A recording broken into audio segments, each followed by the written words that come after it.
Boa noite a todas e todos. O Psicologia em Foco é um ciclo de eventos que acontece toda quarta-feira, às 19 horas, aqui no CRP, na sede do CRP.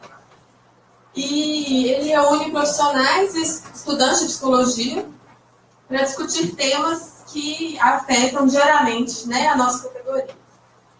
Esse mês, a organização do Psicologia em Foco foi realizada pela Comissão de Mulheres e Questões de Gênero. E hoje nós vamos falar sobre mulheres, saúde mental e práticas clínicas. E esse evento também está sendo transmitido ao vivo pelo Facebook, pela página do Facebook do CRP. Falar um pouquinho das convidadas. A Marissa Sanabria é psicóloga, mestre em filosofia pelo FMG e especialista em psicologia e gênero. Foi conselheira do CRP nas gestões 2010 e 2013 e 2013 a 2016 e coordenou a Comissão de Mulheres e Questões de Gênero. É autora de diversas publicações sobre o tema. A gente vai sortear 2 livros dela no final. A Luciana é graduada em Psicologia e mestre em Psicologia Social pelo FMG. Trabalha com atendimento clínico de adolescentes e adultos. É diretora da Cooperativa de Trabalhadores da Área da Saúde e integra a Comissão de Psicologia e Relações Étnico-Raciais, CRP. Outra coisa. O CRP convida a todos a participarem da etapa sudeste do 9º Seminário de Psicologia e Políticas Públicas. O encontro acontecerá em Belo Horizonte nos dias 7 e 8 de junho. As informações elas vão ser divulgadas no site do CRP e na página do Facebook também, então vocês podem acompanhar por lá depois. Eu vou apresentar também. Meu nome é Raquel Brasil, eu também sou psicóloga clínica e eu integro a Comissão de Mulheres e Questões de Gênero hoje. Eu vou passar a fala para a Marissa e obrigada pela presença de todo mundo. Boa noite a todas e todos.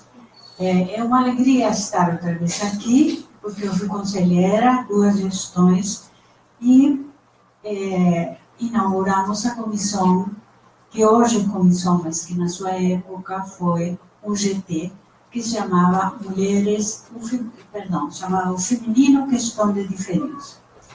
Bom, então, eu vou falar um pouco da clínica da maturidade, né? Num país que resiste barbaramente a amadurecer, né? Brasil é um país que envelhece exponencialmente, envelhece rapidamente, envelhece de uma maneira galopante, né? Mas nós temos muito pouco e sabemos muito pouco sobre a subjetividade e a clínica do envelhecimento, né? O que é envelhecer? Como é que nós envelhecemos? Como é que nós nos transformamos? Como nos transformamos em outras pessoas, né? Eu publiquei um livro sobre isso, que se chama A Segunda Vida, um manual, um guia para a mulher madura, onde eu coloco as questões que as pacientes levam na clínica, as questões que as mulheres levam para a oficina, né? A oficina de mulheres, e as questões que são, de alguma forma, um grande abismo e um grande dilema, né? Nós não somos mais as pessoas de quando tínhamos 20 anos. E vocês vão ver no meu livro, eu conto, por exemplo, de uma paciente que comprava roupa, né?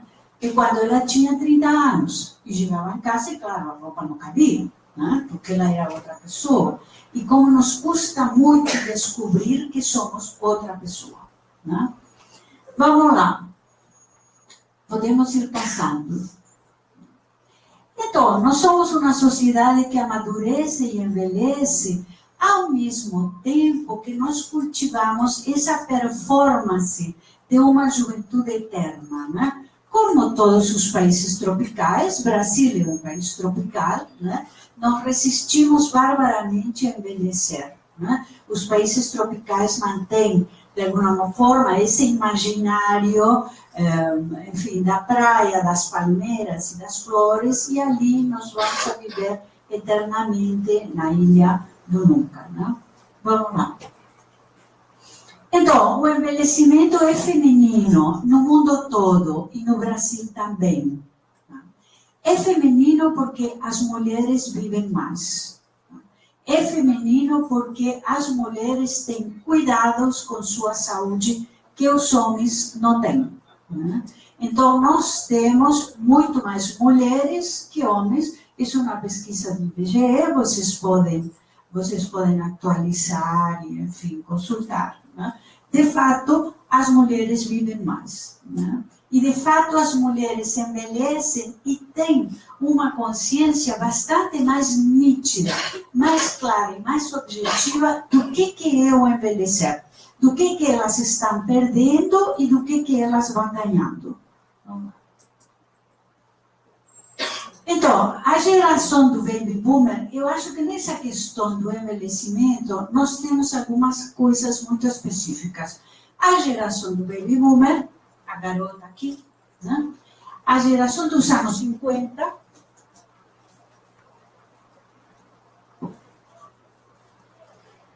a geração dos anos 50, que hoje é a geração com 60 anos, é a geração de mulheres que entrou ao mercado de trabalho. Isso vai determinar um envelhecimento radicalmente diferente do que foi o envelhecimento da minha mãe ou da minha avó. Né? Então, eu estou com 63 anos no mercado de trabalho, né? Em etapa produtiva. Isso vai ter desdobramentos na autonomia dessas mulheres, desdobramento em suas escolhas, isso vai ter uma série de desdobramentos e marca uma grande fronteira. Isso que nós sabemos que é a entrada da mulher ao mercado de trabalho, que hoje está considerado um fenômeno migratório, hoje se considera um fenômeno migratório, né? Tem impactos em muitas coisas, né? Na nossa saúde também, obviamente. Então, a vida depois dos 50 é outro país. A Gloria Steinem é uma feminista norte-americana que ela diz, bem, nós temos que ter a consciência plena de que depois dos 50 anos vamos a viver em outro lugar. Né? Que não era, em outro lugar interno, estou falando, né? Que não era aquele. Né? Aquele da vida jovem, ou dos para casa que a sociedade tem para a mulher, né? Você tem que casar, criar filhos, fazer cidadãos para a pátria, enfim, esses para casa que todas as mulheres temos, podemos fazer ou não, mas que institucionalmente estão instalados para as mulheres. Né? Vamos lá. A menopausa é o que vai marcar uma fronteira ineludível, no sentido de que marca nitidamente o envelhecimento da mulher. Não é marcado assim o envelhecimento masculino, mas o envelhecimento feminino é marcado na menopausa porque, a partir daí, a capacidade reprodutiva não existe mais. E pensem o que a antropologia diz, né? A mulher funcionou historicamente com valor de troca. Valor de troca quer dizer parir e ter filhos. Tá ok? Eu sou professora, vocês podem perguntar se vocês não estão entendendo, tá? Não tenho nenhum incômodo em relação a isso. Vamos lá. Então, este momento é vivido para as mulheres com menopausa, né? Eu acho essa palavra feliz, porque nós temos todo um imaginário. Nossa, você vai ver, você vai passar mal, não sei o quê, os calores, você vai suar, você não dorme. Todas essas coisas que formam parte de um imaginário institucional e de uma maneira de ir encostando as mulheres. Querida, você não pode mais parir. Pelo tanto, tchau. Ok? Vamos lá. Ana Freixas é uma psicóloga da Universidade de Córdoba, na Espanha, que se dedica à questão do envelhecimento. Procurem ela por aí na internet, leiam o que tem dela. Ela é muito feliz e ela vai usar o término edadismo em espanhol, que vem de idade, e que nós traduzimos, e eu coloquei no livro, como etarismo, né? No sentido da faixa etária. Né? São as condutas, sentimentos e rejeições em relação às pessoas que não são jovens. Né? Então, nós temos uma sociedade que exclui o envelhecimento. Né? Nós temos uma performance, enfim, onde o envelhecimento não cabe. Então, este preconceito aumenta se falamos de mulheres, porque vivemos o edadismo, né, que é a segregação pela idade, né, e o sexismo, que é a exclusão pelo fato de ser mulher. Né? Todos nós conhecemos a famosa frase: os homens amadurecem e as mulheres envelhecem. Então, os homens ficam charmosos, as mulheres ficamos um caco. Sim. Porém, que os homens ficam charmosos. Sim, tudo bem. Tudo bem. Vamos lá.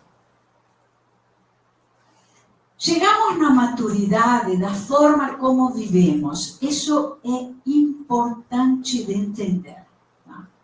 É difícil estar num momento de serenidade se o transcurso da vida foi um tormento de relações afetivas destrutivas, equívocos profissionais ou desordens materiais. Eu quero dizer o seguinte: a maturidade se constrói. Ninguém amadurece de domingo para segunda-feira. A maturidade se constrói. Então, você constrói uma história, ou você constrói uma vida profissional, ou você constrói uma vida familiar. Eu pergunto muito a minhas jovens pacientes: como você quer estar aos 60 anos? Ai, Marisa, nunca pensei. Pense. Pense. Como você quer estar aos 60 anos? Porque vocês todos vão chegar. Aliás, vocês vão chegar aos 100, né? Nós já sabemos disso. Então, há que se preparar. Vamos lá. Esse tempo traz um convite para a reflexão, o entendimento, o respeito e a tolerância por nós mesmos e a nossa trajetória. Isso também é importante. Eu não posso me julgar aos 60 anos pelo que eu fiz aos 25 com a consciência dos 25, porque não vai dar certo. Marisa, porque o que eu fiz naquela época eu tinha que ter feito. Minha querida, espera. Naquela época foi o que foi possível de ser feito. Com a consciência que você tinha, com o entendimento que você tinha. Tá? Agora nós estamos em outro momento. Agora, ficar ajoelhada no milho não vai resolvermos a questão.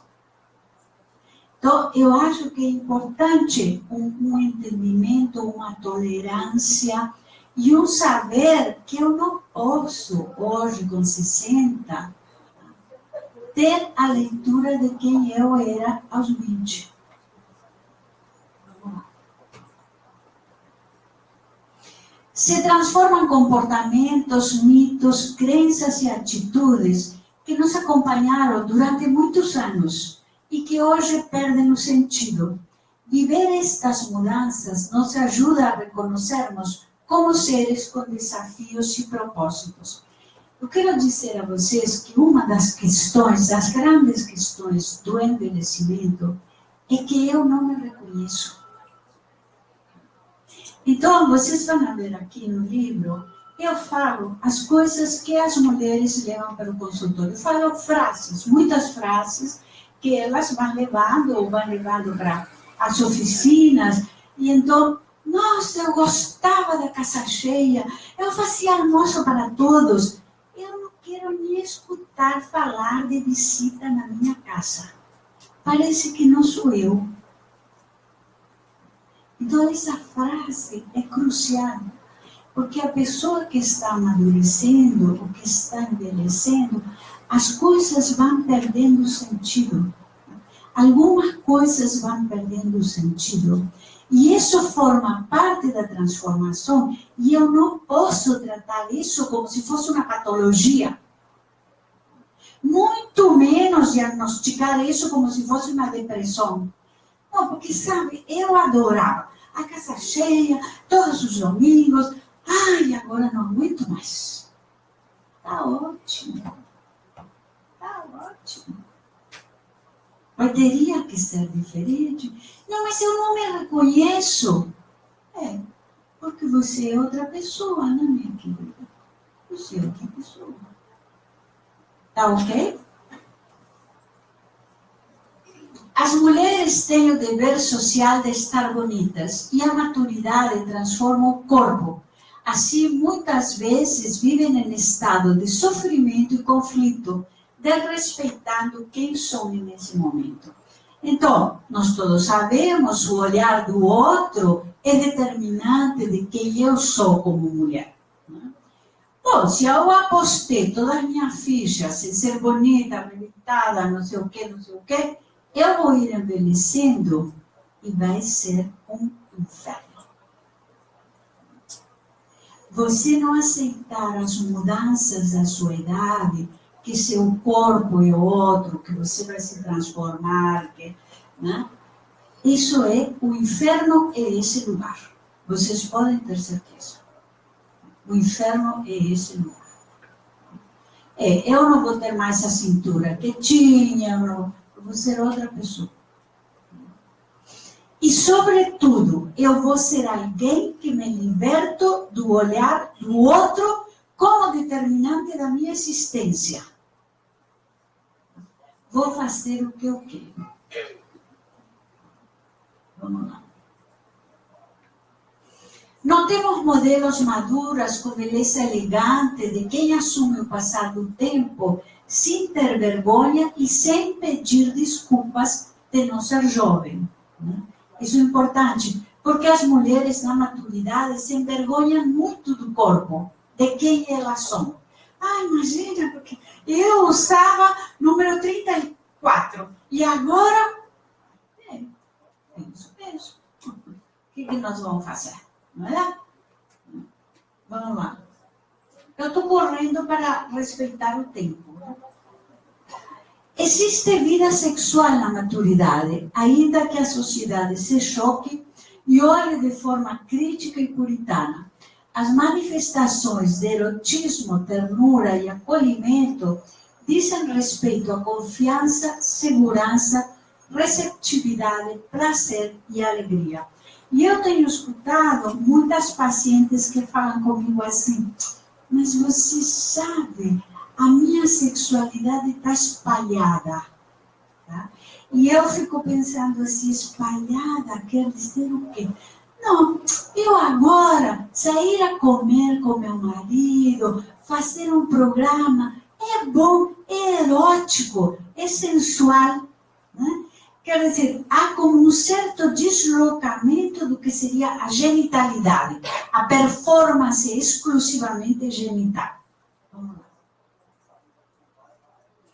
As mulheres foram socializadas como seres para os outros, dedicadas, responsáveis e disponíveis. Isso forma parte na nossa sociedade da natureza feminina. Né? Nós feminizamos os cuidados. Não são as mulheres que cuidam, são as mulheres que se dedicam. Né? Desta forma, se toleram abusos de diversa ordem e vivemos uma feminização do altruísmo, porque a entrega e os cuidados se reconhecem somente nas mulheres, com uma evidente carga de esforço, trabalho, falta de tempo e descanso. Espera aí que estou quase acabando. Vamos lá. Na maturidade, temos a possibilidade de consciência lúcida e a discriminação atenta para colocar limite na imposição dos outros. Isso é outra coisa que eu tenho visto. As mulheres falaram não. Não vou fazer, não quero, não aceito. Eu sustento com muita mais clareza os desdobramentos dos limites, né, que eu vou colocar. É importante abandonar idealizações e expectativas, como a fantasia do par romântico e a espera do reconhecimento. Isso também é uma questão. Ninguém nos deve nada. Se eu espero ser reconhecida, se eu eduquei meus filhos, minha filha, me sacrifiquei, está tudo bem. Está tudo bem. Ninguém te deve nada. É você quem vai ter que escolher e procurar novos projetos. O sistema patriarcal nos ensinou a ter medo à solidão. Não sabemos colocar nosso eu no centro da nossa existência e estar em contato com nós mesmos sem intermediários. Porque outro dos fantasmas do envelhecimento é a solidão. Você é sozinha, vai ficar sozinha. Olha que ótimo. Olha que ótimo. O que pode acontecer? Você ir a beber espumante por aí. Olha que bom. Como é que fica bom? Vamos lá. Marcela Lagarde usa o termo sororidade. Soror quer dizer irmão, para relações de apoio, respeito e acolhimento tão importantes durante a maturidade. Né? Então, uma coisa que eu vi também é que as mulheres têm parcerias com as outras. Né? Então, elas fazem um programa, fazem um passeio, vão na aula de não sei o quê, e isso tem um poder profundamente terapêutico. Vamos lá. Escolher amigas e amigos se transforma em um exercício de liberdade. São vínculos terapêuticos de alegria e afeto. Conhecemos estudos que nos dizem que as mulheres que têm amigas adoecem menos. A maturidade e a segunda vida. Esse é o tema, o título do meu livro também, e é um título da Clara Coria. Clara Coria é uma psicóloga argentina que trabalha a questão da mulher. Né? Ela se inicia quando tomamos posse de nós mesmas e de quem somos. É um tempo de transformações. Viver este momento nos desapegando de condutas e papéis, sem culpa e sem nostalgia, respeitando a história pessoal, tolerando falhas, desvios e reconhecendo conquistas. Tolerando falhas e desvios, sim, foi, não sei o quê, mas eu consegui fazer outras coisas, está tudo bem, né? Eu tenho uma paciente, acabou o meu tempo? Eu tenho uma paciente de 79 anos, né? Numa vida difícil. E então, às vezes eu falo assim, Marta, mas está tudo bem, né? Está tudo certo. Não, Marisa, porque naquela época está tudo certo. E ela fala comigo assim, eu adoro quando você me fala, está tudo certo. Porque eu acho que nós não vamos a castigar pessoas por evidentes, enfim, circunstâncias que aconteceram há 30 anos atrás. Isso é um despropósito, né? É fundamental ter um tempo e espaço para si e uma condição de autonomia que nos permita fazer escolhas. Autonomia em todos os sentidos, saúde, né?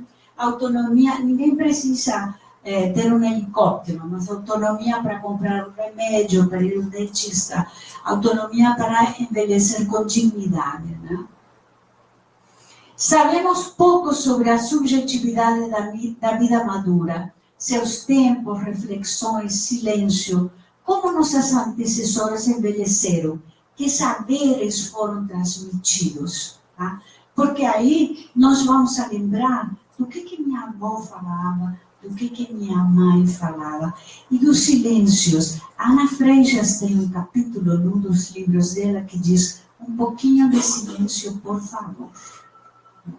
Então, a gente que viveu sempre com muito barulho, né? Eu que fui professora há 35 anos, eu hoje quero um pouco de silêncio. Eu gosto muito de estar em silêncio. Podemos nos tornar impacientes, deprimidas ou autoritárias. Olhar e entender nossa história e como chegamos até aqui será fundamental para lidar com tudo isso, né? Eu posso ficar queixosa, eu posso ficar autoritária, eu posso, né, ficar nesse lugar da vítima, da pobrecinha. Sim, não é um bom lugar, né? E é um bom caminho. Amadurecer é o caminho de chegar a ser. Não precisamos mais de concessões ou encantamentos. Hoje podemos ter o passo firme e o olhar sereno para construir nosso jardim interior. A Shenonda Bolen, que é uma psiquiatra norte-americana, diz que todas as mulheres têm que ter um jardim adentro delas. Para conquistar a maturidade, precisamos remover obstáculos, mas ela não é um adoecimento, é um momento da vida. Como nos diz Rubem Alves, é o ser quando iluminado pela luz crepuscular. Somos convocados a construir uma subjetividade que ainda não conhecemos. Os anos de vida que temos pela frente nos desafiam, mas o envelhecimento não pede nada de nós. O que ele espera é que sejamos mais sábios. A bibliografia está aí. Professor, vocês sabem que as referências, copiem, meninos, por favor.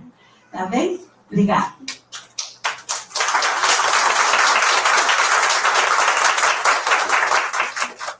Muito obrigada, Marisa, pela sua fala. Gente, as perguntas a gente vai abrir no final, tá? A gente vai fazer uns blocos de perguntas. Vou passar a palavra agora para você. Boa noite. Boa noite a todas e todos. É um prazer, né, estar aqui nessa mesa. Eu agradeço o convite. Então, eu sou Luciana, né, já fui apresentada, devidamente apresentada. Eu estou aqui representando, principalmente, a comissão aqui do CRP, Psicologia e Relações Étnico-Raciais. Nós encontramos mensalmente, né, para fazer essas discussões. E eu vou trazer algumas coisas que a gente pontua na nossa comissão. Quando a Cláudia me fez o convite para essa mesa, ela pediu para que eu fizesse um recorte racial. Que eu falasse de mulheres negras, né? A prática, né, da saúde mental, a clínica da saúde mental com as mulheres negras, que é muito o meu foco também, a clínica. E aí, a gente começa, né, eu começo falando da comissão. Como que surgiu essa ideia dessa comissão? Tem um ano, a gente fez um ano, né, fez um ano agora, esse mês. E aí a ideia era juntar psicólogos negros. Por que juntar, né? A gente se sentia muito isolado. A psicologia é um curso muito elitista, muito branco. Né? Então, facilmente, é muito fácil não ver pessoas negras, né? Principalmente no curso federal, né? E aí, ficavam uns gatos pingados, espalhados por aí. E aí, o movimento foi de vamos juntar os psicólogos e os psicólogos negros para ver como é que é ser psicólogo e psicólogo negro, né? Como é que a psicologia está acolhendo esses profissionais, esses alunos, e como a psicologia está produzindo conhecimento, né, em relação a isso. E aí a gente chegou a vários pontos, né? E um dos pontos que a gente chegou é o quanto que o tema racial é abordado somente na psicologia social. E aí, a maioria das psicólogas negras da clínica, eu inclusive, a gente conversando sobre isso, a maioria das conhecidas, né? Aqui não é nenhum estudo científico, não, é muito a nossa percepção mesmo, né? E aí, a gente viu que durante a graduação nós fomos direcionadas para a psicologia social, porque queríamos tratar sobre essas questões. Em algum momento, nós todas falamos, opa, peraí, quero a clínica também, vou para a clínica também. E aí começam os questionamentos. Por que falar de racismo só na psicologia social? Né? Por que não falar de racismo nas outras psicologias, nas outras práticas da psicologia, como a psicologia clínica, que é o que a gente vai abordar aqui hoje? Então, eu parto desse ponto, assim, né? Bom, falar de racismo, né, de mulheres negras, eu preciso fazer uma contextualização, assim, para também vocês entenderem de novo de onde eu parto. Né? Então, eu gosto muito de falar, e calada mesmo, e aí na hora das perguntas, qualquer coisa, vocês vão perguntar. Então, a gente entende que a nossa história aqui no Brasil, um país escravocrata, né, foram mais de quase 4 séculos de escravidão, né, e nós estamos há 130 anos da abolição, ou seja, a gente tem, a nossa história ela é mais escravocrata do que abolicionista. Isso. Então, a gente ainda respira, né, a gente ainda vive os resquícios. Quer dizer, 130 anos, a minha bisavó, né? Ela nasceu no ventre livre. É muito perto da gente. E é óbvio que a gente ainda sente isso aqui hoje. Não só na pele, né? Não só no corpo, mas também nas nossas subjetividades.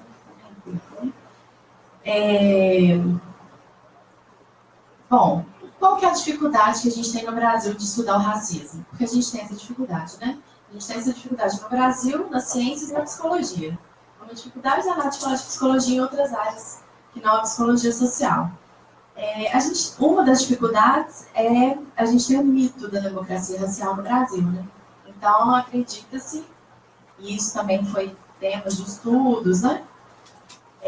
Que aqui a gente é uma grande mistura.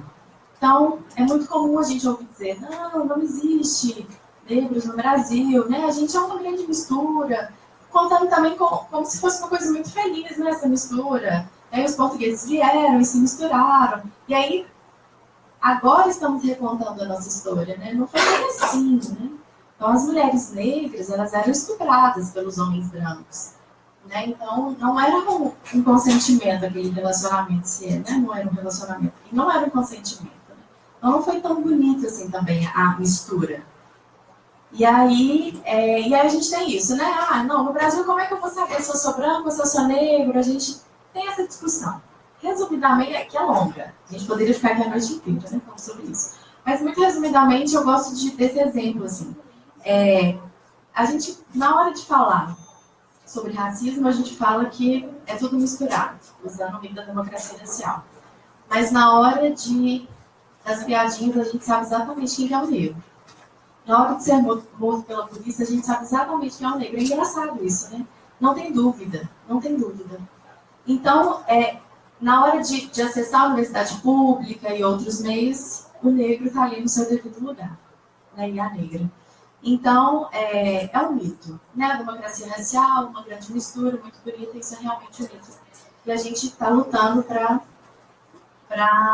ir contra isso, porque aí quando a gente fala sobre o racismo, a gente identifica o problema, é possível resolver, né? É possível mudar e trabalhar contra, que eu acredito que seja isso que todos queremos, né? Bom, eu gosto de trazer um conceito. Um conceito sobre racismo, que eu pego ele da psicologia social, do Vala e do Lima. Eles falam assim: o racismo é um processo de hierarquização, exclusão e discriminação contra um indivíduo ou toda uma categoria social. A partir de uma marca física externa, como, por exemplo, a cor da pele e os tipos de cabelo, associam-se e definem-se padrões de comportamento. Por exemplo, a cor da pele sendo negra pode implicar na percepção da pessoa como preguiçosa, agressiva ou alegre.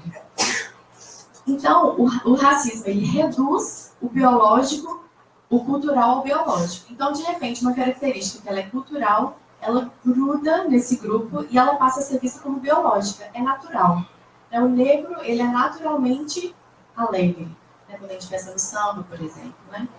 Então, ou ele é naturalmente forte, ou ele é naturalmente violento. Isso também é muito fácil, né, da gente enxergar. Esse é o racismo. Ele é estrutural e ele é hierárquico. A gente está falando de uma estrutura social, né? Uma coisa bem entranhada. Por que é tão difícil combater o racismo? Porque a gente vai ter que mexer na estrutura. Então, para denunciar o racismo numa instituição, sendo ela pública ou privada que seja, a pessoa, se ela conseguir começar o processo, por exemplo, administrativo, relacionado ao racismo, ela muito provavelmente não vai conseguir sobreviver mais ali naquela instituição. Ou se tivesse que formar, não vai formar mais, né? Porque a gente está falando de poder. Então, tá tudo muito ligado, muito entranhado. Então, é muito difícil denunciar o racismo, institucionalmente falando, né? É muito difícil ir contra o racismo, porque ele está muito ainda estrutural na nossa sociedade. Eu gosto de trazer alguns dados, assim, muito rapidamente, né?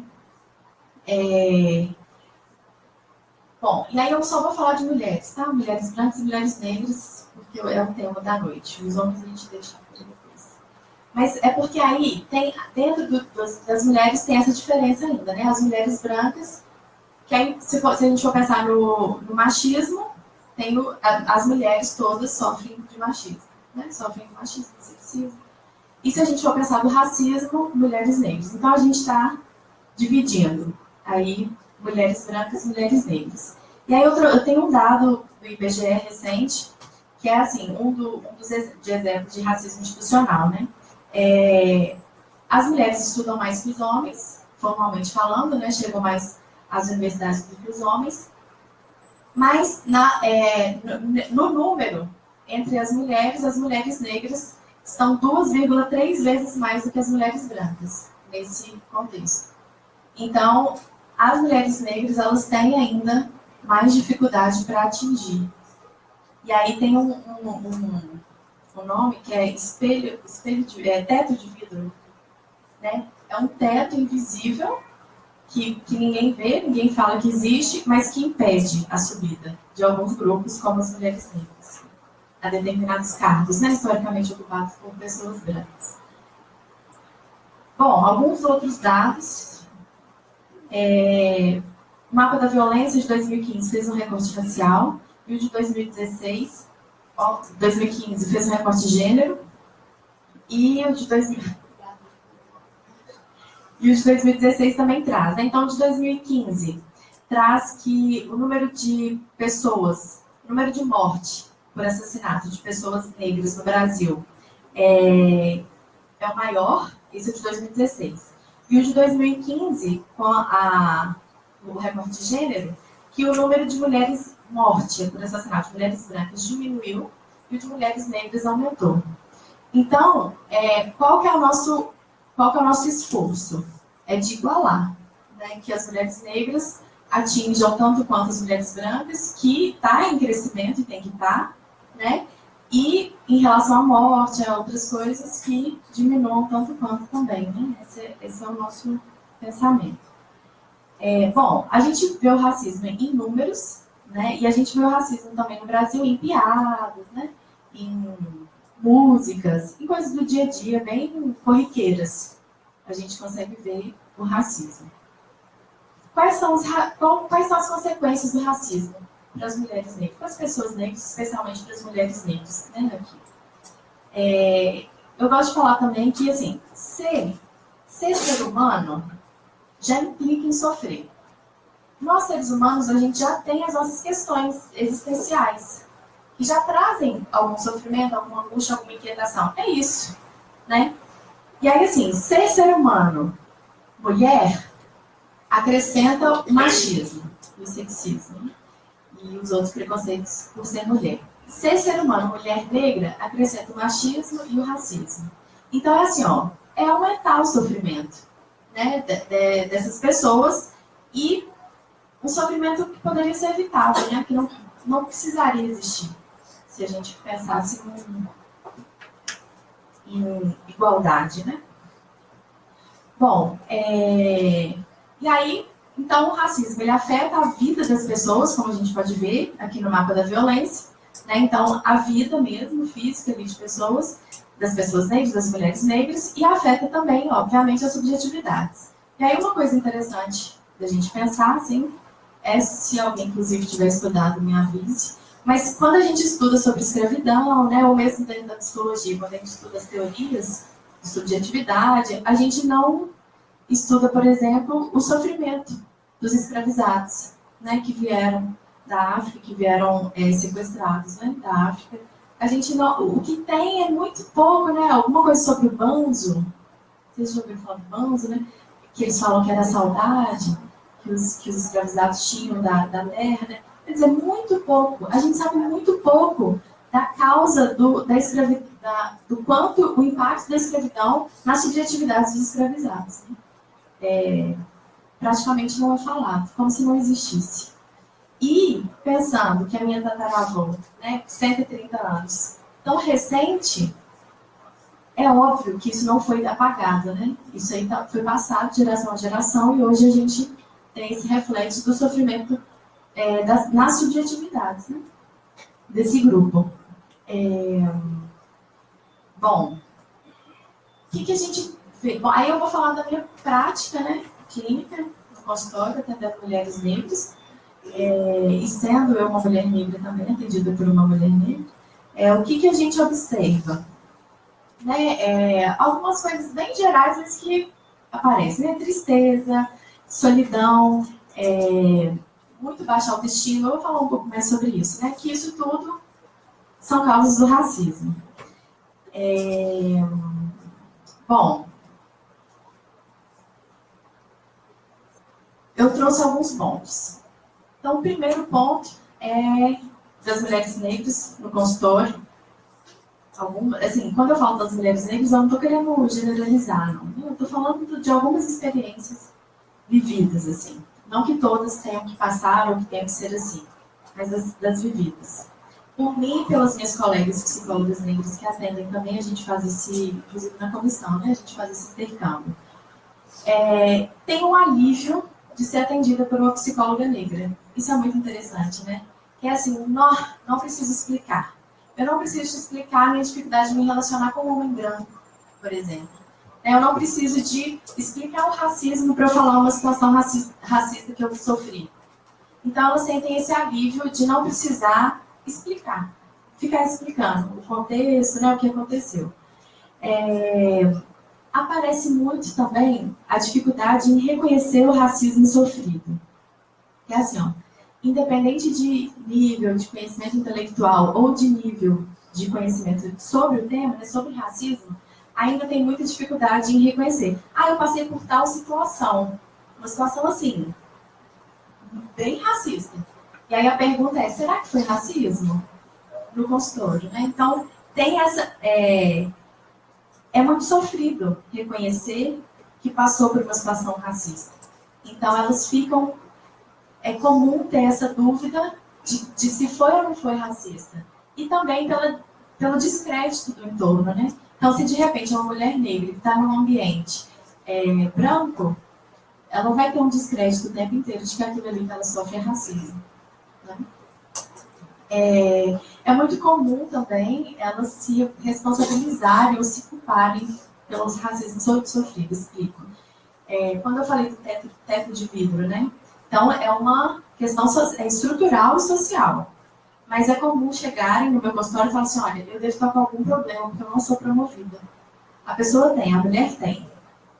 O currículo perfeito, às vezes até mais do que os outros concorrentes, as outras concorrentes, todas pessoas brancas, ela está concorrendo a um cargo historicamente ocupado por pessoa branca.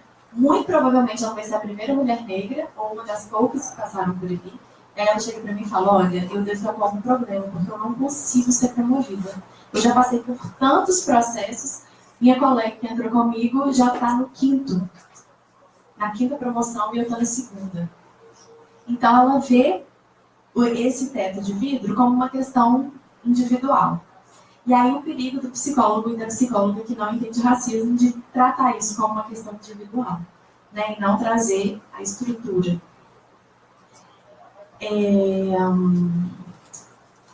Elas trazem a questão de ter que se esforçar muito mais. Então, o currículo ele não tem que ser bom, ele tem que ser perfeito para conseguir estar na última vaga. Então, tem que se esforçar muito mais para conseguir alcançar uma vaga que um homem branco ou que uma mulher branca alcança com um currículo um pouco menos. Né? Então, elas trazem muito essa questão também do esforço. E tem que ficar provando, né, o tempo inteiro que é boa, que são boas no que estão fazendo. Isso cansa também, né? Psicicamente, isso cansa também. Tem um pouco de... tem a questão da sobrecarga de trabalho, isso nas mulheres todas, né? A gente vê também pelos dados do IBGE. Então, as mulheres, elas trabalham mais do que os homens, e elas recebem menos, as mulheres negras menos ainda que as mulheres brancas, né? E aí tem essa sobrecarga de trabalho, então elas ficam cansadas, reclamam desse cansaço que é físico e é psíquico também.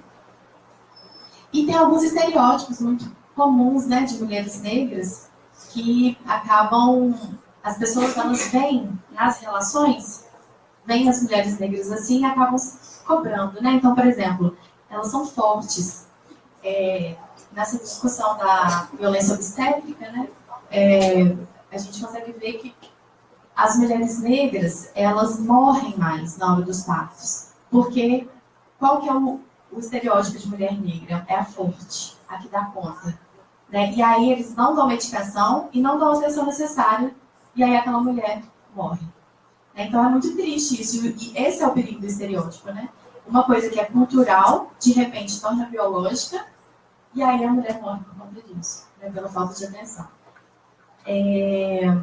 Então esses estereótipos, né, de que são fortes, de que dão conta de tudo, de que cuidam do outro, o cuidar também entra aqui, né? Se a gente lembrar também daquela personagem do Machado de Assis,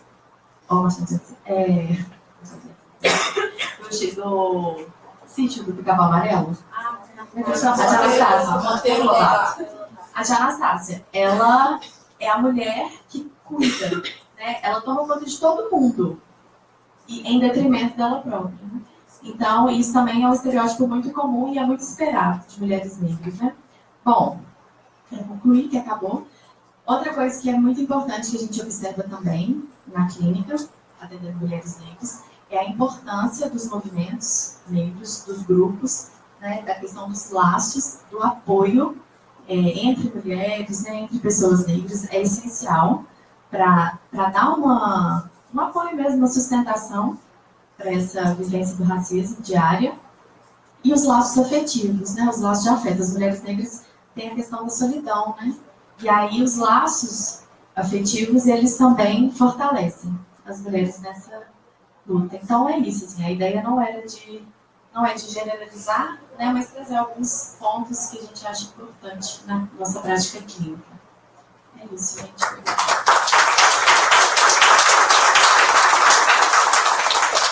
Muito obrigada. Não sei quem é mais maravilhoso. Muito obrigada às duas. Vamos abrir para as perguntas. Vamos fazer blocos de 3 perguntas, pode ser? Responde, faz outro bloco. Pode ser?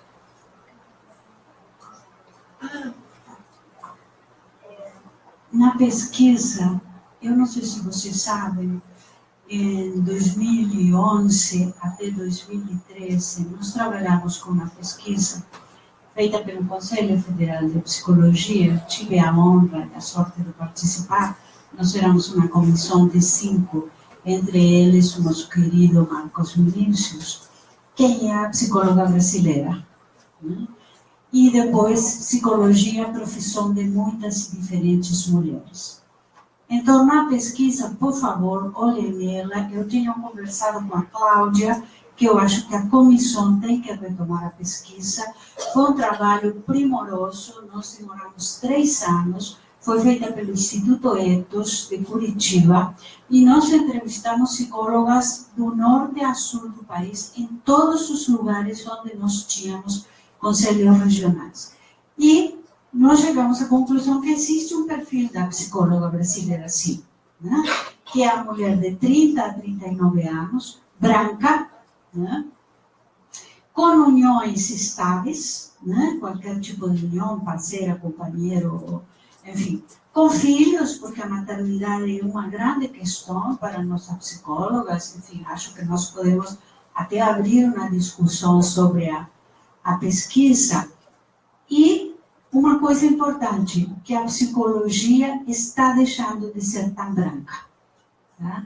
Isso é importante e interessante, sabe? Na época, para nós foi um dado importante. E outro dado importante que eu acho que vai te interessar é que há dois silêncios na pesquisa. As políticas públicas, o trabalho dos psicólogos nas políticas públicas é um grande silêncio, está publicado, vocês podem pedir a Natália, ou, enfim, está circulando por aí, e a questão racial. E há dois capítulos na pesquisa, porque nós publicamos com vários, não publicamos primeiro os dados quantitativos, quem é a psicóloga brasileira, e depois os dados qualitativos. Psicologia, profissão de muitas e diferentes mulheres. Então, os dois silêncios da pesquisa foram esses. E eles estão a artigos, tá? Na publicação de professores comentando sobre essa situação. Eu acho que é um dado interessante, é uma pesquisa recente e que nós trabalhamos muito, como gente grande, para fazer a pesquisa, né? Eu acho que ela não teve todo o desdobramento, enfim, vieram eleições, mudamos essas coisas que passam nas instituições. Mas eu acho que são dados interessantes.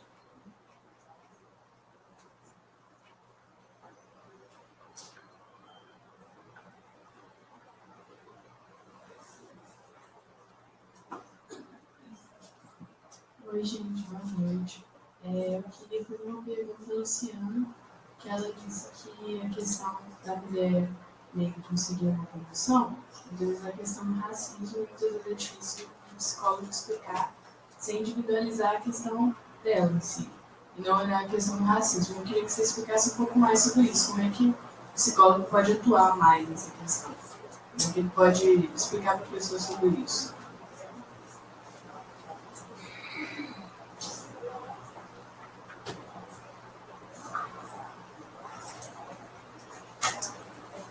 Boa noite, gente. Minha pergunta vai para a Luciana também. Luciana, é o seguinte, eu sou mãe de uma menina negra. Sou mãe solteira e lésbica masculina. Então, assim, ser mãe eu já não posso, sabe? Eu chego no hospital e eles perguntam cadê a mãe da criança. Já tive que provar, inclusive, documentalmente que eu sou a mãe da minha filha. Mas, enfim, esse não é o mérito. Eu queria saber de você a sua opinião se a minha filha, no futuro, hoje ela tem 7 anos. Quando ela for uma mulher negra, ela vai sofrer, de certa forma, menos preconceito do que já sofre hoje em dia. Ou se, ou através das nossas lutas, inclusive eu gostaria de participar dos seus projetos, ou do que o CRP fizer em relação a isso. Se puder anotar no telefone, depois eu passo.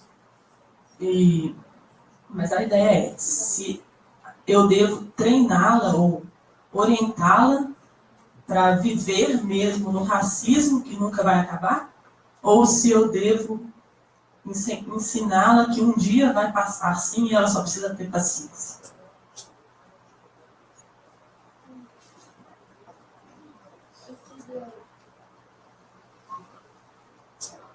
Eu queria fazer, na verdade, um comentário mais do que uma pergunta, assim, e talvez vai até de encontro com o que a colega me perguntou.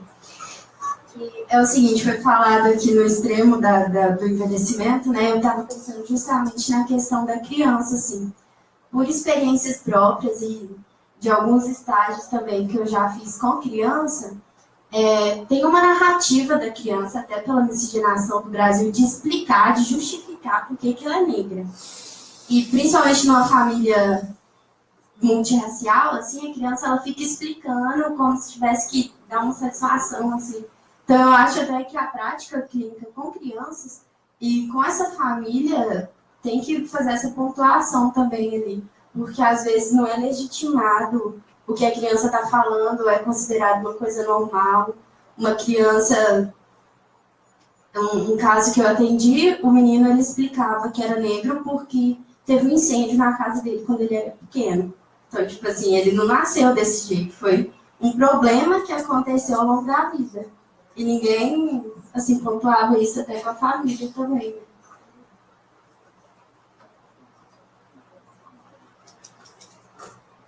Gente, que pergunta difícil. Como é que... eu não peguei os nomes, né? Seu nome. Valentina. Bom, A minha linha é Gestalt terapia. Então, quando, né, minha cliente traz que não consegue passar na promoção por uma questão dela, eu vou investigar. E aí eu tenho também a questão da fenomenologia, né, como um dos meus métodos na clínica. Então eu vou investigar o que ela está me dizendo. Me conta mais disso. Quantas vagas eram? Quantas pessoas na vaga? Quem eram essas pessoas? Qual o currículo dessas pessoas? Qual a diferença do currículo para essas pessoas? Entende? E trazendo o contexto da situação para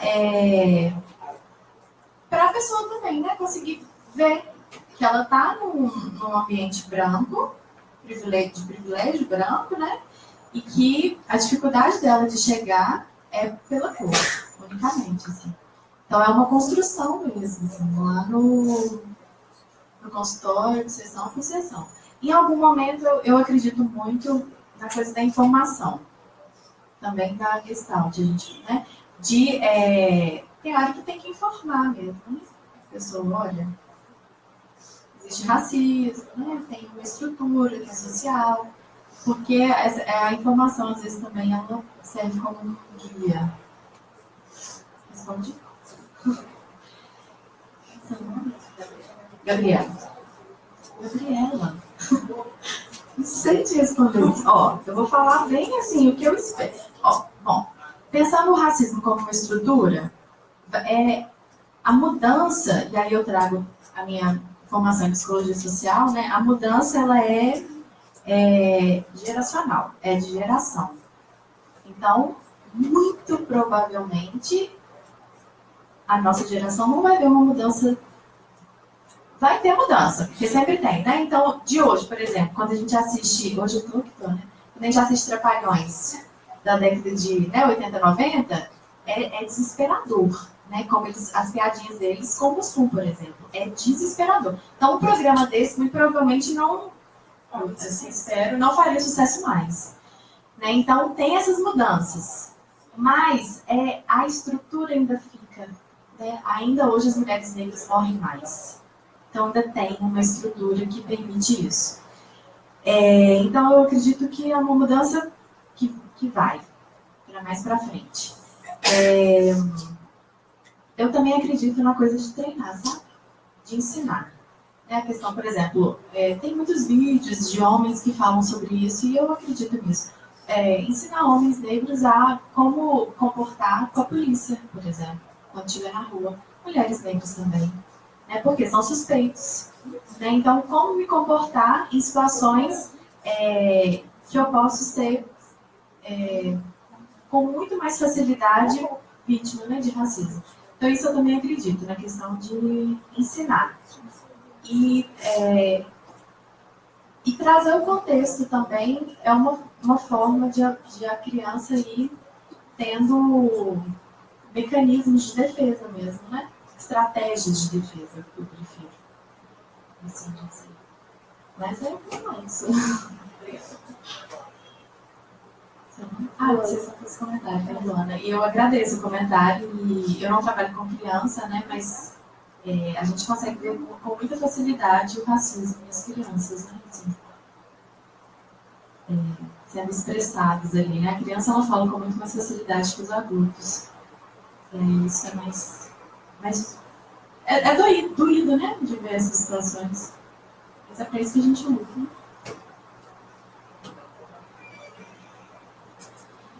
Mais perguntas?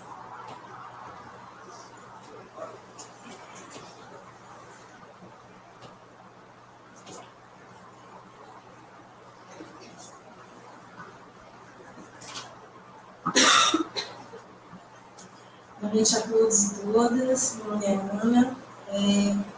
A minha pergunta vai para Marisa e para Luciana. Envelhecer e ser negro, muitas vezes quando você se coloca como uma pessoa madura ou se denomina como uma pessoa negra, ainda gera... As pessoas ficam assustadas, né? Então, digo de mim. Então, quando eu falo que eu sou uma mulher negra, por eu ter tom de pele um pouco mais claro, as pessoas elas tendem a se assustar. Então, a minha pergunta vai para as duas. Como que vocês entendem esses movimentos que são feitos hoje, dessa desapropriação, tanto do envelhecer, e essa desapropriação cultural e racial do ser negro, né, e de ser negro? Obrigada.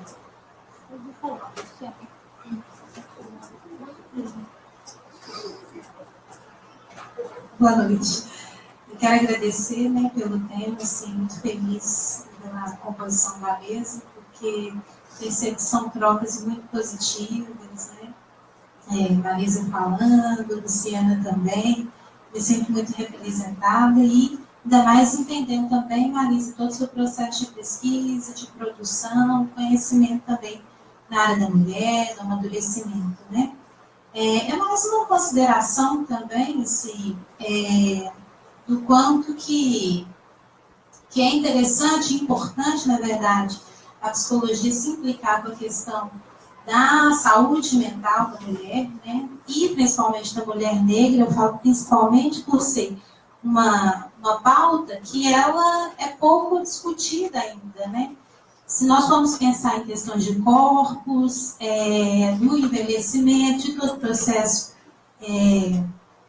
fisiológico, né, que nós mulheres passamos aí com a idade, é importante também nós pensarmos o quanto que ser mulher negra na sociedade, em que existe um padrão de beleza, que ele é branco, europeu, né, o quanto que isso também não interfere na saúde mental de nós mulheres, e como também com o amadurecimento, né, nós vamos conseguindo, dando conta ou não disso, como que vamos elaborando essa questão. Não tem resposta, mas eu acredito que é uma questão de pensar, né, eu acredito que não tem resposta, mas é de pensar e de pesquisar, né. Fiquei provocada pela colocação, a pergunta da colega, obrigada por compartilhar, né, assim, que pensando também na temática da infância, né, e do recorte aí racial, a Neuza Souza Santos, ela faz ponderações importantes no livro Tornar-se Negro, né, que quando a colega fala do cliente que você atendia, né, a criança, o quanto que é um processo também. Às vezes é mais fácil viver uma situação violenta, né, um acidente, do que eu entender que eu sou negra e que essa é a minha condição no mundo e que a minha autoestima, ela não deve ser abalada por isso, mas existem todos os processos sociais que não colaboram para isso, não me fazem entender isso. E que naturalmente vão aí constituindo a minha subjetividade, interferindo também na minha saúde mental, né? São mais considerações mesmo, novamente, muita gratidão, Marisa e Luciana. Eu queria falar para a Marisa que tudo que você falou me lembrou, queria só fazer um comentário mesmo. Lembrou muito a trajetória da minha mãe, hoje em dia. Ela sempre foi uma pessoa que sempre teve problema muito com o envelhecimento, mas eu também, quando eu era mais nova, eu nunca notei muito isso. E aí, quando eu fui crescendo, assim, com o tempo, eu também comecei a notar como ela amadureceu muito mais do que o meu pai. Então, eu sempre notei que ela sempre foi uma pessoa muito mais madura, uma pessoa muito mais trabalhadora, uma pessoa que sempre lutou mais. E depois de um tempo, com a idade, ela foi aceitando mesmo o jeito que ela era, ela gostava de si, conseguia se amar mais. Mas que foi um processo que eu vivenciei muito de perto, que mostrava como ela sofreu um pouco por causa disso, a questão de envelhecimento, principalmente a pressão da sociedade em si, né? Da questão da mulher, tem que ser sempre jovial e com uma aparência sempre por cima. Então, é só isso mesmo.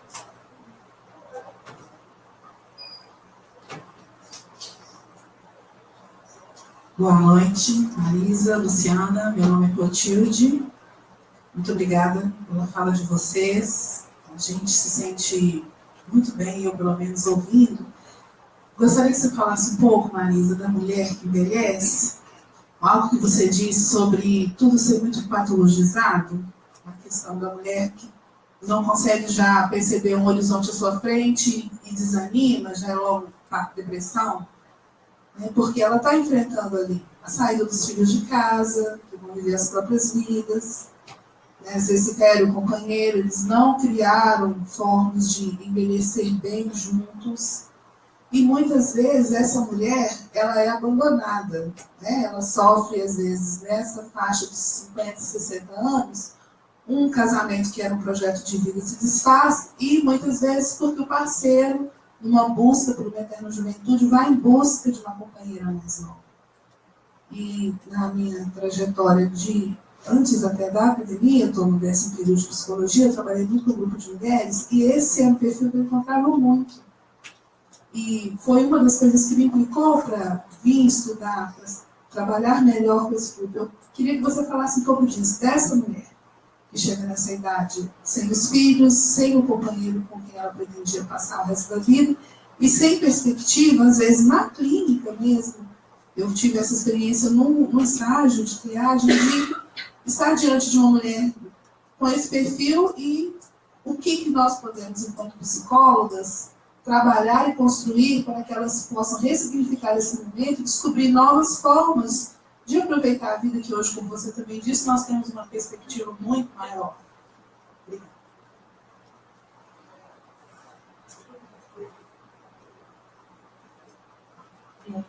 Eu vou começar um pouco de trás para frente da sua pergunta e depois a gente comenta um pouco o resto. Olha, eu acho que aqui e em qualquer lugar a mulher tem que ter seu projeto. Alguém nos convenceu, alguém nos fez a historinha de que casar e ter filhos era o nosso projeto. Não é verdade. Não é verdade. Né? Então, nós temos que ter um projeto, qualquer que seja, não tem projetos melhores que outros. Tá? Ninguém tem que fazer 8 doutorados, não. Se o projeto é aprender a fazer bolo, que ótimo, manda ver, é isso. Né? E eu tenho sentido que essa estrutura patriarcal que nós vivemos, ela nos convence que, se eu me dou, né, eu serei recompensada. Não é bem assim, queridas, não.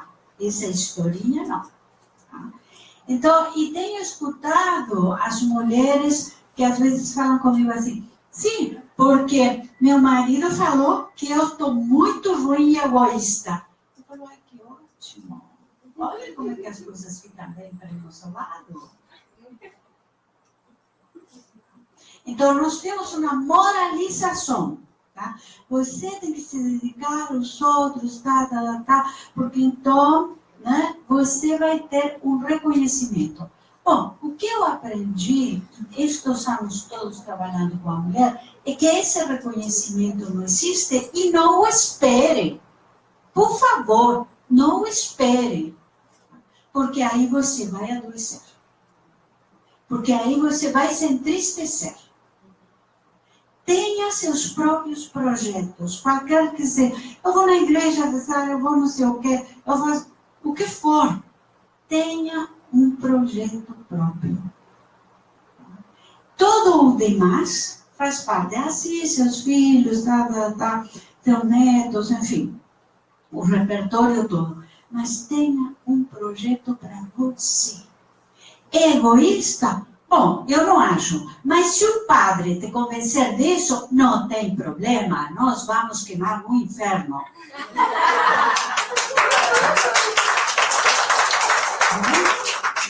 Porque eu acho que nós temos essa vocação, nós nos doamos a todos, nos dedicamos a todos. E eu falo muito com as mulheres. E eu volto a falar, eu cobro muito das minhas pacientes jovens. O que você está fazendo por você? O que você está fazendo pela sua saúde? Porque se você se está arrebentando aos 30 anos, você não vai chegar com saúde aos 60. O que você está fazendo pela sua saúde? Esses cuidados que eu acho que dizem respeito a uma dignidade consigo próprio, que é alguma coisa que as mulheres não sabemos fazer. Nós não sabemos ter dignidade conosco. Nós não sabemos ser respeitosos conosco. Então, nesse sentido, quando você me fala da sua mãe, eu quero falar outra coisa, dessa história da mulher trocada. A mulher trocada por outra mais jovem, tá? que eu acho que é uma metáfora do que a sociedade faz com as mulheres. Todas. Né? Todas. As brancas também. Né? Quer dizer, você não é mais parideira em termos institucionais, seu valor de troca mudou, não serve mais, bom, eu tenho que procurar, como faziam as tribos, né? Uma mulher que eu possa trocar. Então, esse lugar da largada, da abandonada, e eu acho que isso não deve ser patologizado de forma alguma, e eu já falei com algumas pacientes assim, Marisa, porque eu acho que eu estou deprimida? E eu falo assim, não, querida, você está enraivecida. É diferente. Você não está deprimida. Você está com ódio, não é de bronca. Porque senão, então, eu fico nesse lugar da tadinha, abandonadinha, cultivando. O que eu fiz errado, né? Me dediquei 40 anos, o que eu fiz errado? Não, você fez tudo certo. Você fez tudo certo. Bom, agora nós temos uma matemática. Primeiro você, 12ª você e 38ª você. Tá bom? E quando você me disse essa questão da sua mãe, eu acho que nós temos que educar as nossas mulheres em cima da responsabilidade que elas têm com elas. Você tem uma menina de 7 anos, né? E eu acho que a definição do feminino, ontem, semana passada, eu dei uma conferência sobre isso, feminino é consciência. Consciência e consciência. De quem eu sou, para onde vou, que ninguém me salva, não tem príncipe, né? Não tem príncipe, não tenho o amor da minha vida. Eu, quando minhas pacientes chegam e falam assim, Marisa, por que o homem da minha vida? Eu falo, meu Deus, vamos ver. Tá? Porque se é um companheiro, um parceiro, um interlocutor, alguém que pode dar uma coisa interessante, que bom. Agora, se é o homem da sua vida, querida, é um mau negócio.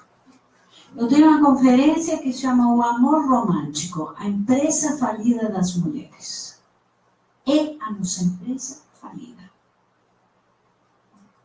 E então o outro é o amor da minha vida. Veja, eu não estou falando de que a gente não tenha que ter vínculos afetivos de forma alguma, mas ter vínculos afetivos com consciência de quem eu sou e de onde eu estou. Agora continue.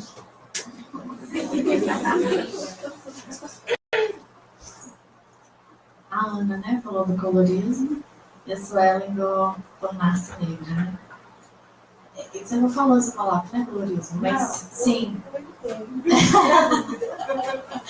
Mas é isso, né? Eu acho que é tudo muito isso que você e a Suelen disseram. Aqui no Brasil a gente tem esse processo de tornar negra, né? Tornar negra, a gente não nasce com essa consciência, a não ser que seja, né, uma família de militantes, mas no geral a gente não nasce com essa, a gente não é criado, né, nesse ambiente, e aí a gente se descobre em algum momento negro.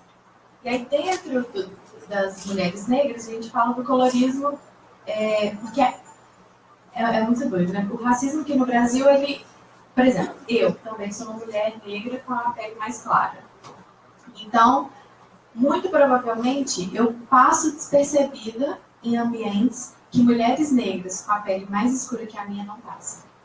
Então, as mulheres negras com a pele mais escura que a minha vão sofrer algum racismo que eu não vou, porque eu tenho a pele mais clara. E aí eu sou um pouco mais aceita em determinados lugares, por exemplo. Então, a gente tem essa especificidade do racismo em relação às mulheres negras, né? Os estereótipos também, eles mudam. Então, tem a mulata, né? A mulata que é hipersexualizada. E aí,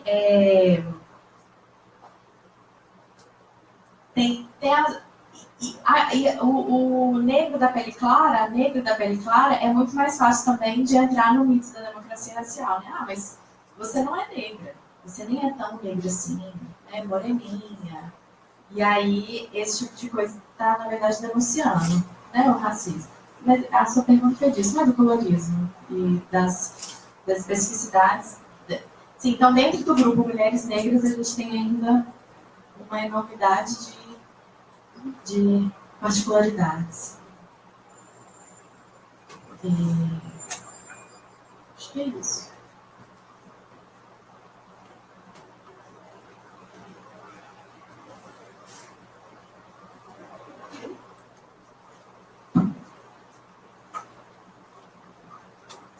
Boa noite a todos os presentes. Gostaria de agradecer a Luciana e a Marisa. Gostaria de fazer uma pergunta para a Luciana, específico.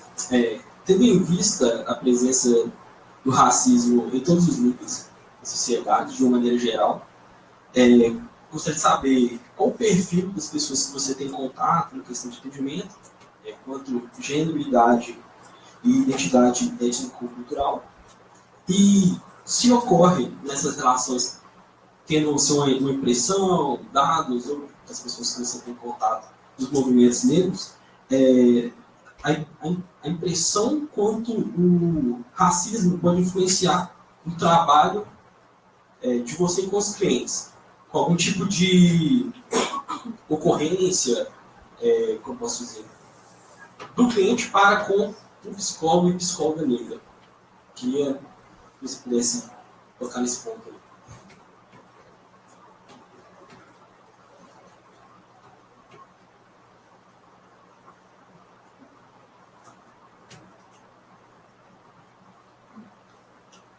Como assim, gente? Diego, obrigada pela pergunta, muito interessante, muito interessante. Quando eu sempre conto essa historinha, eu nem ia contar, mas aí eu vou ser obrigada a contar de novo. Que é a história de como que eu fui para a clínica, né? Assim, durante a graduação eu pude escolher as duas áreas, então eu fiz estágios, né? Me direcionei para a clínica e para a psicologia social. Após a graduação, minha única saída foi a psicologia social, né? Eu amo muito as duas, inclusive, social e a clínica. E aí fiz um mestrado com mulheres MCs, mulheres negras, né? E aí, no mestrado, eu conversando com uma amiga, psicóloga negra também, na psicologia social, eu falei, olha, eu quero ser atendida por uma psicóloga negra. Você tem alguma indicação? Quem que é a sua? Ela falou, não sei, não consigo achar. E aí a gente sentou, isso já tem alguns anos. E aí, tentamos achar, não conseguimos naquela época. Hoje em dia a gente já tem uma lista grande, quem quiser.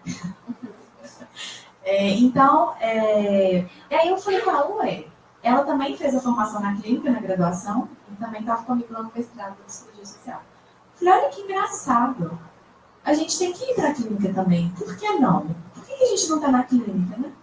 E aí a gente fez, e aí ela terminou o mestrado primeiro que eu, e a gente começou nesse movimento. E aí a gente falou, vamos fazer um teste? Vamos... E aí eu estou tentando responder essa pergunta em relação aos clientes. Nunca passei por nada, mas eu estou contextualizando, né? Vamos para a clínica, e mais do que isso, vamos descentralizar a clínica? E aí ela foi atendendo Barreiro, Luanda, e deu super certo. E aí, quando eu formei, eu falei, olha, eu quero região norte, nordeste, Belo Horizonte, que é mais ou menos ali onde eu fico. Eu não quero vir para o centro, quero descentralizar. Porque eu acho que esse público, né, os públicos das periferias, das classe média baixa, por que não ter um consultório nesses lugares, né?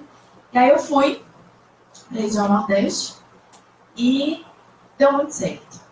Tá dando, né?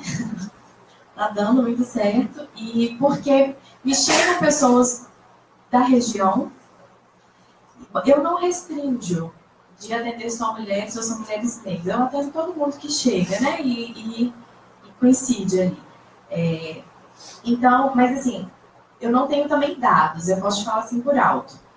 A procura é maior por mulheres, pouquíssimos homens me procuram. Dos homens que me procuram, a grande maioria, quase esmagadora, é de homossexual. E as mulheres, e eu tenho uma variedade, eu tenho mulheres negras e mulheres brancas que me procuram. Eu nunca sofri racismo por cliente, tá? E nem alguma dificuldade. Porque eu acho que eu estou num bairro que eu faço parte, né?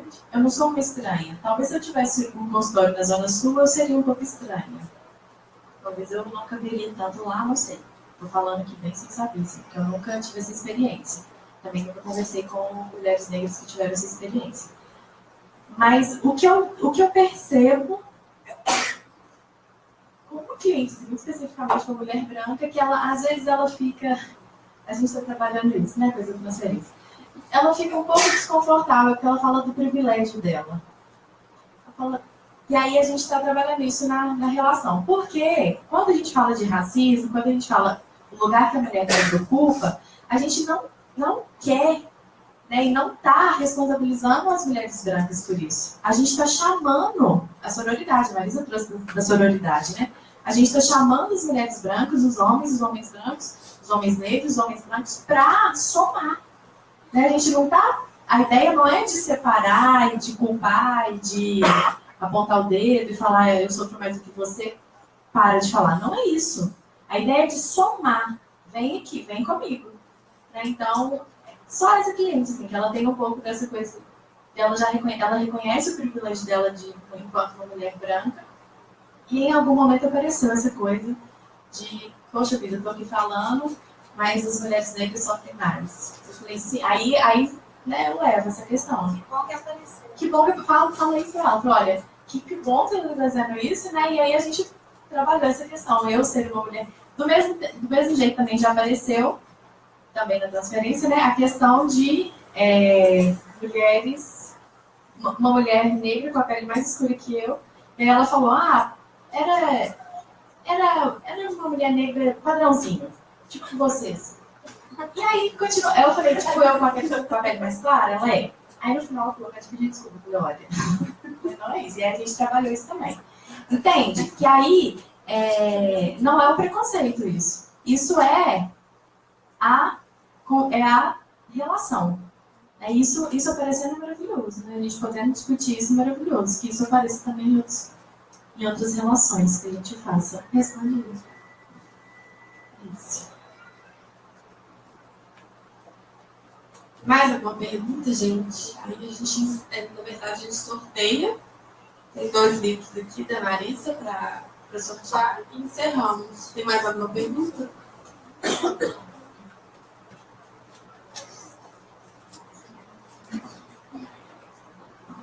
Boa noite. Minha pergunta é mais para a Luciana. Eu queria saber 2 coisas. Na verdade, o tamanho do incômodo que é quando alguém, que já deve estar acontecendo com você, alguém te chamar de morena. E eu já vi alguém falar isso no Facebook, eu não sei. Não sei se é a opinião de todas as pessoas. E outra coisa também. Eu, como uma mulher branca, eu venho do interior, de uma cidade bem perto da Bahia, a gente costuma muito chamar as pessoas assim de meu nego, minha nega, como uma forma carinhosa. Eu queria saber o tamanho do incômodo desse termo também.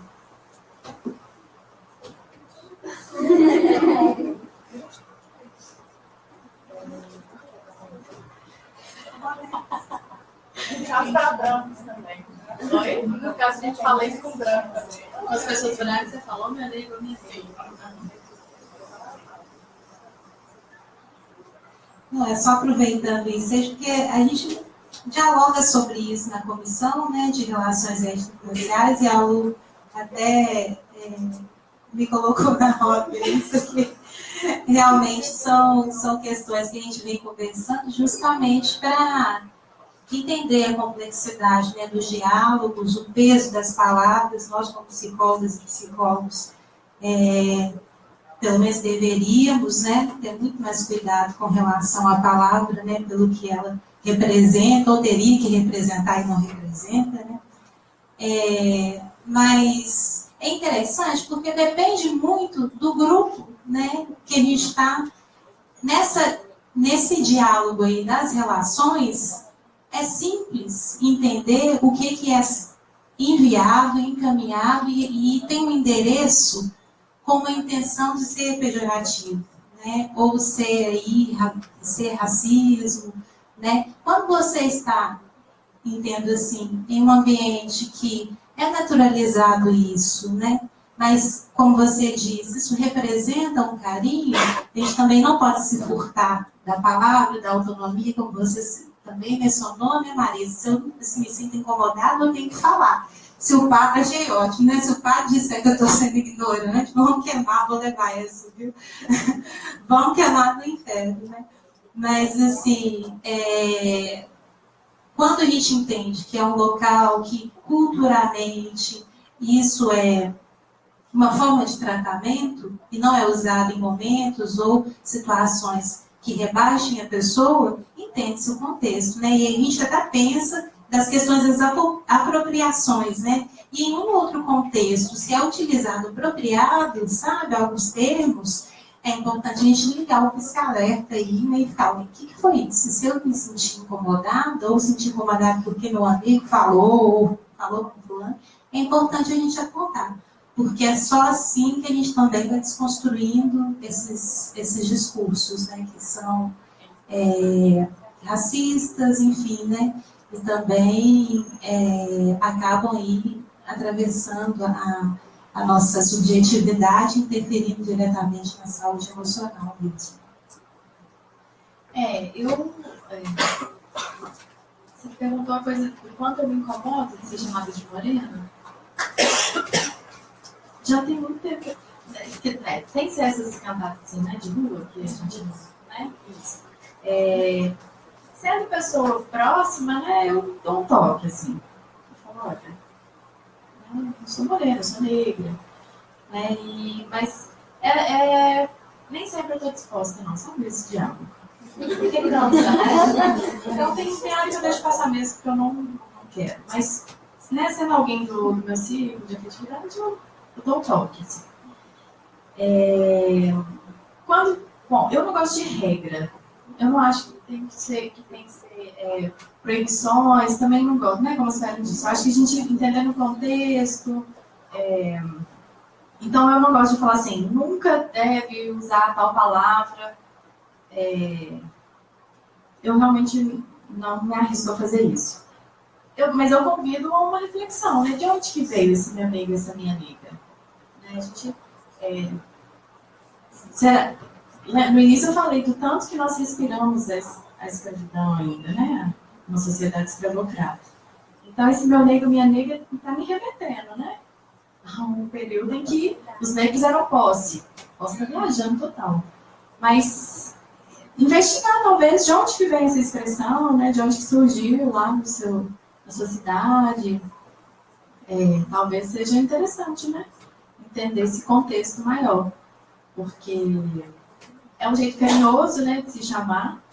Mas eu acho interessante ver de onde que vem a origem. Né? A gente fala muitas expressões de lá de antigamente, né? Sem entender a origem. E aí, às vezes, a origem conta muito do que aquilo ali está querendo dizer. Porque o meu negro, minha negra é muito comum, mas o meu branco, minha branca não, né? E aí, soa muito estranho, inclusive, meu branco e minha branca. Mas a gente falou meu negro por 400 anos, né? E aí, enquanto sociedade, né? Então, ele é mais naturalizado. Mas aí, no caso das mulheres brancas, não tem orgasmo com o marido e tem um amante negro? Eu acho que é isso. É história. Não, isso, na verdade, entra com... Porque, assim, a mulher, o corpo negro, ele é muito objetificado, né? Então, a mulher negra, a mulata, né? A mulher negra que pare, né? Na época da escravidão, é objeto. Né? E os homens negros entram muito nisso também. Né? O homem negro, ele ainda é muito objetificado na nossa sociedade, e isso vem também de lá. Né? Então, os homens negros, eles eram examinados como coisas, animais, né? Para ver se davam ou não para o trabalho ou para a reprodução. E aí, a gente vem repetindo, né, o que eu digo, a gente vem repetindo esses estereótipos, E o homem negro como o bom de cama é o clássico do estereótipo do negro, né? Do homem negro. Que é isso, é um estereótipo. Da mulher negra também, que é boa de cama, que é quente, que é fogosa, né? Isso tudo é estereótipo. Que é o que a gente falou lá no início, eu falei no início sobre o racismo, né? Portanto, que o cultural, de repente, vira biológico e é natural. Não é.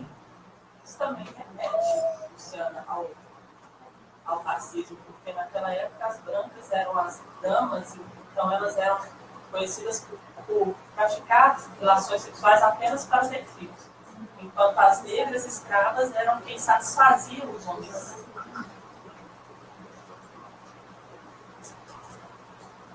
Bom, gente, vamos encerrar. Eu vou fazer da seguinte forma.